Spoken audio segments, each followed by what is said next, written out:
Bangla live 24 এর পক্ষ থেকে আপনাকে জানাই স্বাগতম। শুরুতেই থাকছে সংবাদ শিরোনাম। মুক্তিযুদ্ধ না করে মুক্তিযোদ্ধা বনে যাওয়া দুজন তাদের সনদ বাতিলের আবেদন করেছেন। থাকছে বিস্তারিত। সন্তান হত্যার দায়ে সাবেক প্রধানমন্ত্রী শেখ হাসিনাকে দেশে ফিরিয়ে তার ফাঁসি কার্যকরের দাবি জানিয়েছে তাদের শহীদ ছাত্র জনতার পরিবাররা। থাকছে বিস্তারিত। এদিকে থাকছে দেশকে ভারতের তাবেদার করতে চেয়েছিল বাংলাদেশের সাবেক প্রধানমন্ত্রী শেখ হাসিনা। থাকছে বিস্তারিত এবং সবচেয়ে জানিয়ে দেব। এদিকে থাকছে বিএনপির স্থায়ী কমিটির সদস্য আমির খসরু মাহমুদ চৌধুরী বলেছেন, বিগত দিনগুলোতে আমরা রাজপথে রক্ত দিয়েছি, আরও রক্ত দিব। এবার থাকছে বিস্তারিত। মুক্তিযুদ্ধ না করে মুক্তিযোদ্ধা বনে যাওয়া দুজন তাদের সনদ বাতিলের আবেদন করেছেন। এদিকে দুপুরে সচিবালয়ে মুক্তিযুদ্ধ বিষয়ক মন্ত্রণালয়ের উপদেষ্টা ফারুক আজম বীর প্রতীকের কাছে আবেদন জমা দেন। আবেদনে তারা অনৈতিক কর্মের জন্য দুঃখ প্রকাশ করে ক্ষমা প্রার্থনা করেছেন। একই সঙ্গে এই সনদ নিতে যাওয়া উৎসাহিত করেছেন, তাদের শাস্তি দাবি করেন তারা। এদিকে মুক্তিযুদ্ধ মন্ত্রণালয়ের সূত্রে জানা গিয়েছে, এসব তথ্য স্বেচ্ছায় সনদ বাতিলের দুটি আবেদন পাওয়ার বিষয়টি নিশ্চিত করেছেন মুক্তিযুদ্ধ বিষয়ক মন্ত্রণালয়ের সচিব ইসরাত চৌধুরী। তিনি বলেন, মুক্তিযুদ্ধ মন্ত্রণালয়ের উপদেষ্টার আহ্বানে সাড়া দিয়ে দুজন আবেদন করেছেন। আমরা এই দুটি আবেদন গ্রহণ করে জাতীয় মুক্তিযোদ্ধা কাউন্সিলের জামুকের কাছে পাঠিয়ে দিয়েছি। সেখানে গেজেটভুক্ত তালিকা থেকে তাদের নাম বাদ দেওয়া হবে। তিনি বলেন, যেহেতু তারা স্বেচ্ছায় সনদ বাতিলের আবেদন করেছেন, সেহেতু তাদের বিরুদ্ধে কোনো ব্যবস্থা নেওয়া হবে না। একইভাবে সনদ বাগিয়ে নেওয়া অন্যান্য অমুক্তিযোদ্ধাদের স্বেচ্ছায় সনদ বাতিলের আবেদন করলে তারা শাস্তির বাইরে থাকবেন। অন্যথায় ভুয়া সনদধারী মুক্তিযোদ্ধাদের বিরুদ্ধে কঠোর ব্যবস্থা গ্রহণ করা সম্ভব। স্বেচ্ছায় সনদ বাতিলের আবেদনকারীদের বিষয়ে শীঘ্রই একটি অধ্যাদেশ জারি করা হবে বলে জানান তিনি।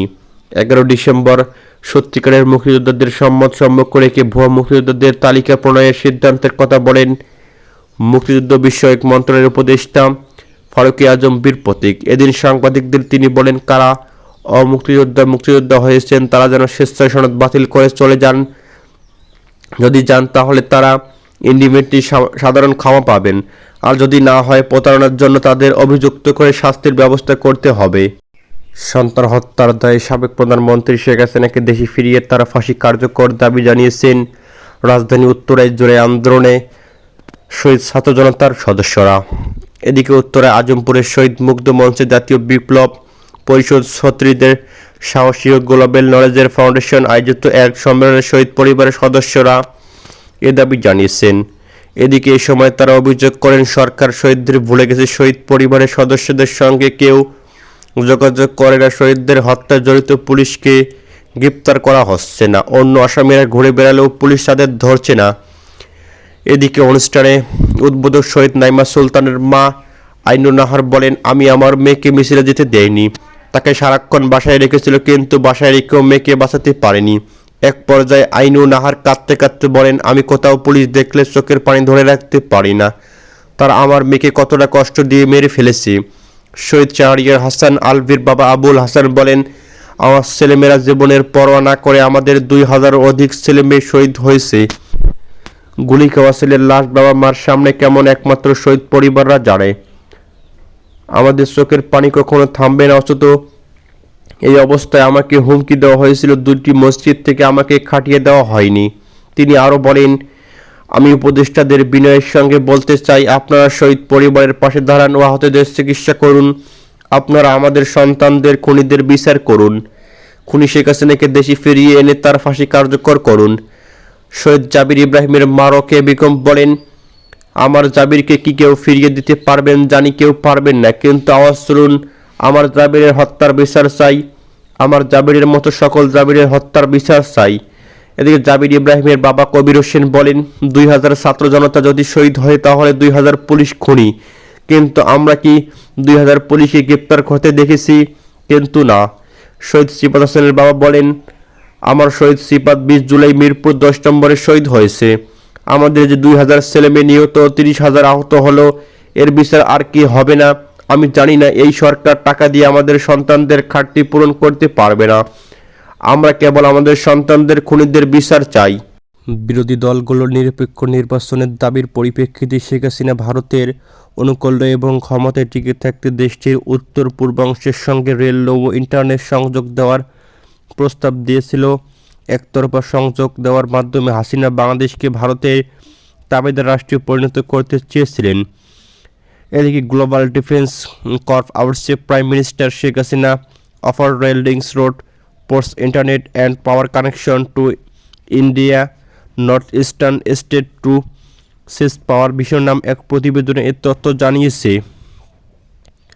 প্রতিবেদনে বলা হয়েছে, প্রধানমন্ত্রী নরেন্দ্র মোদী এবং শেখ হাসিনা ভার্চুয়াল অনুষ্ঠানের মাধ্যমে আখাউড়া আগরতলা আন্তঃসীমান্ত রেল সংযোগ, খুলনা মোংলা বন্দর রেল লাইন এবং মৈত্রী সুপার থার্মাল পাওয়ার প্ল্যান্টের ইউনিট 2 প্রকল্প উদ্বোধন করেছিলেন।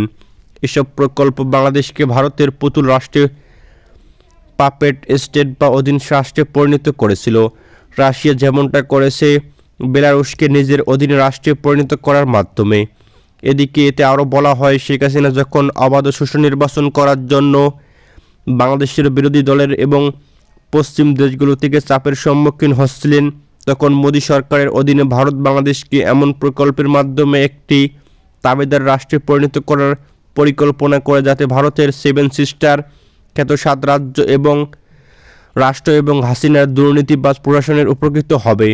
এদিকে প্রায় 10 বিলিয়ন ডলারের অনুদান এবং উচ্চ সুদে ঋণসহ বাংলাদেশকে একটি ঋণের ফাঁদ এবং তার তাবেদার অধস্থ রাষ্ট্রে পরিণত করা নিশ্চিত করতে এই মেগা পরিকল্পনা করা হয়েছিল।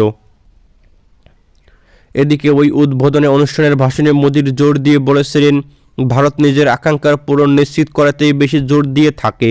দুপক্ষই দিনটি নতুন বাস পরিষেবা এবং একাধিক রেল পরিষেবা চালু করে তারা 4টি নতুন অভিবাসন চেকপোস্ট খুলেছেন। এমন 2022 সালে কন্টেইনার ও পার্সেল ট্রেন চালু করে বলে মোদি উল্লেখ করেছিলেন।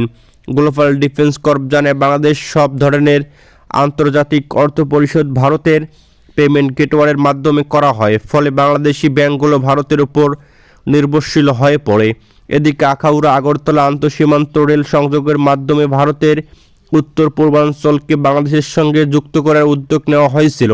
হাসিনা জয়ের বিরুদ্ধে 30 কোটি ডলার পাচারের প্রমাণ পেয়েছে এফবিআই ক্ষমতাচ্যুত প্রধানমন্ত্রী শেখ হাসিনা ও তার ছেলে সজীব ওয়াজেদ জয়ের বিরুদ্ধে। এদিকে গুরুতর আর্থিক অনিয়ম ও অর্থ পাচারের প্রমাণ পেয়েছে মার্কিন গোয়েন্দা সংস্থা federal bureau of investigation FBI. যুক্তরাষ্ট্রের বিভিন্ন ব্যাংক অ্যাকাউন্টে তারা বাংলাদেশ থেকে প্রায় 30 কোটি বা 300 মিলিয়ন ডলার পাঠিয়েছিল। এফবিআই লন্ডন প্রতিনিধির মাধ্যমে গুরুতর আর্থিক অনিয়ম ও অর্থ পাচারের প্রমাণ পেয়েছে এবং এ তথ্য নিশ্চিত করেছে। এদিকে 24 December global defence corp American FBI submitted evidence of Sheikh Hasina and Sajeeb Wazed siphoning 300 million US dollar from Bangladesh to US via বিমান আইসল্যান্ড অ্যান্ড হংকং শিরোনামের একটি প্রতিবেদনে এ তথ্য জানানো হয়েছে।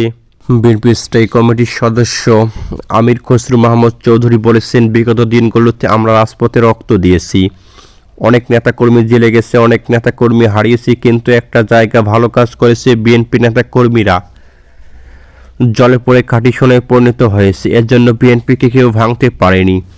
ভবিষ্যতেও আমাদের এভাবে ঐক্যবদ্ধভাবে এগিয়ে যেতে হবে। এদিকে নগরীর মেহেদীবাগ বস্ত্র বাসভবনে পাঁচলাই থানা বিএনপির মত বিনিময়ের সভায় তিনি এসব কথা বলেছেন। তিনি আরও বলেন, শেখ হাসিনার পরিবর্তনের পর বাংলাদেশের রাজনীতিতে বড় পরিবর্তন হয়েছে। নতুন রাজনীতিতে নতুন প্রজন্মের চিন্তা চেতনা, তরুণদের চিন্তা চেতনা আমাদের বুঝতে হবে, সেভাবেই রাজনীতি করতে হবে। এ সময় অন্যদের মধ্যে উপস্থিত ছিলেন বিএনপি নেতা মোহাম্মদ আশরাফ হোসেন চৌধুরী, মামুনুল ইসলাম, হুমায়ুন কবির সহ বিএনপির অসংখ্য নেতা সেখানে উপস্থিত ছিলেন।